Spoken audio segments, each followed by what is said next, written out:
দেখুন, এই যে অভিজিৎ গঙ্গোপাধ্যায় মাননীয় বিচারপতি, তিনি অবসর নিচ্ছেন এবং রাজনীতিতে আসবেন। সাধারণ নাগরিক হিসেবে বলতে পারি যে সমাজের অন্য ক্ষেত্রের বিশিষ্ট ব্যক্তি, বিশেষ করে বিচারপতি, এসব মানুষ যদি রাজনীতিতে আসেন, সংসদীয় গণতন্ত্রের রাজনীতিতে, এটা তো ভালো। এই ধরনের মানুষ আসা খুবই ভালো। মানে আমি স্বাগত জানাচ্ছি, শুভেচ্ছা জানাচ্ছি, এবং নতুন ইনিংস ভালোভাবে চলুক।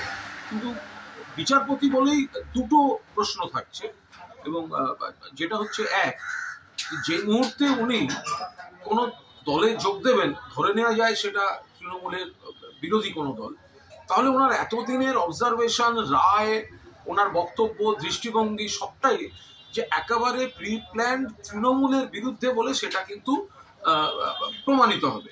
আর দুই হচ্ছে, যদি যে দলেই যোগ দিন, সেখানেও দুর্নীতির অভিযোগ কারুর না কারুর বিরুদ্ধে আছে, সেখানেও কোনো অন্যায় কাজ ইত্যাদি, তো তখন তো উনি এইভাবে প্রতিবাদ করতে পারবেন না। ওনাকে তো তখন সেই দলের নীতি, সেই নেতাদের মেনে রাজনীতি করতে হবে। ফলে এগুলো নিশ্চয়ই উনি ভেবে করবেন, সেটা আশা করুন।